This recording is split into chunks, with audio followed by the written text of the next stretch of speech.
12 ফেব্রুয়ারি কেউ যাতে ভোটের অধিকার কেড়ে নিতে না পারে সেজন্য সজাগ থাকতে নেতাকর্মী ও জনগণের প্রতি আহ্বান জানিয়েছেন বিএনপির চেয়ারম্যান তারেক রহমান।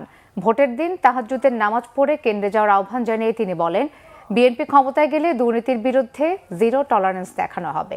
চট্টগ্রামকে বাণিজ্যিক রাজধানী হিসেবে গড়ে তোলার কথাও জানান তারেক রহমান।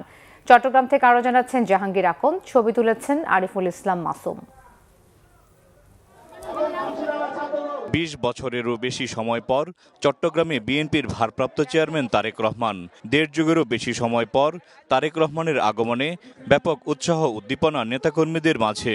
সকাল থেকেই চট্টগ্রাম মহানগর ও বিভাগের বিভিন্ন জেলা থেকে রং বেরঙের ব্যানার ফেস্টুন নিয়ে পলো গ্রাউন্ডের নির্বাচনী জনসভায় যোগ দেন নেতাকর্মীরা। ভোট দিব কিসে, ধানের শীষে স্লোগান সহ নানা স্লোগানে মুখরিত হয় পলো গ্রাউন্ড ও এর আশপাশের এলাকা। দুপুর 12:30টার কিছু পর পলো গ্রাউন্ড মাঠের জনসভায় হাজির হন বিএনপির চেয়ারম্যান তারেক রহমান।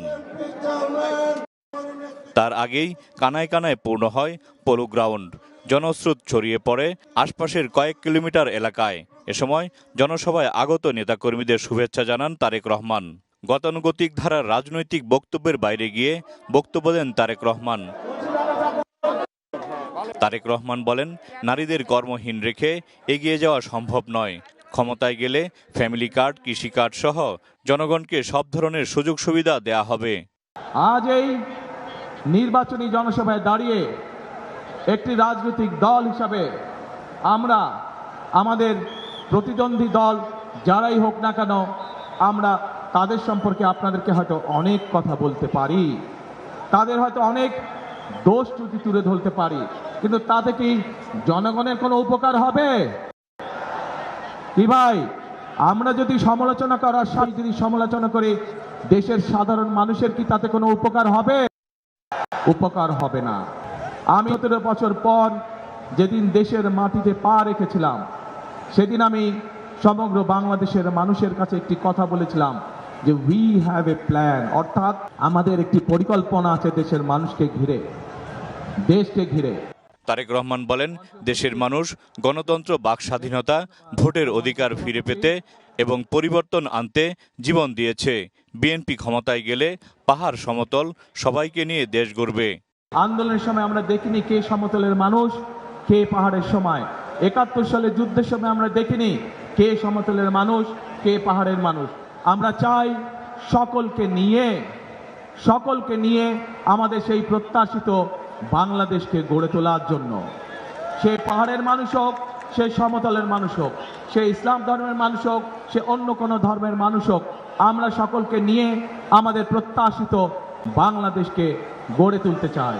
ক্ষমতায় গেলে দুর্নীতির বিরুদ্ধে জিরো টলারেন্স ঘোষণা করেন তারেক রহমান। চট্টগ্রামকে বাণিজ্যিক রাজধানী হিসেবে ঘোষণা দিয়ে তা বাস্তবায়ন করা হবে বলে জানান তিনি।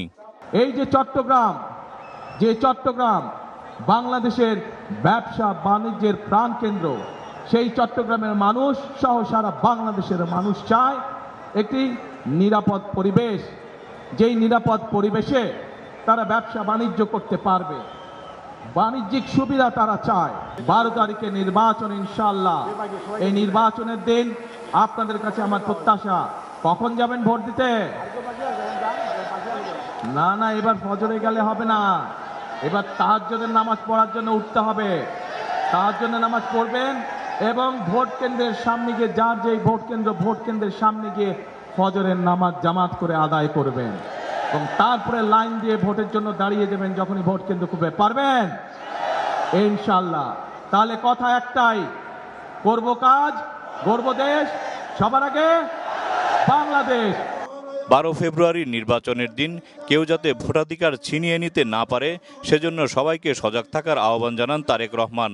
পলো গ্রাউন্ডে নির্বাচনী জনসভার জনস্রোত ছড়িয়ে পড়ে আশপাশের এলাকায়।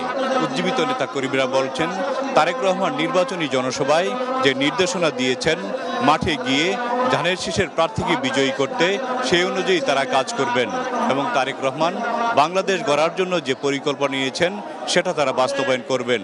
জাহাঙ্গীর আকন্দ, বাংলা ভিশন, পলো গ্রাউন্ড, চট্টগ্রাম।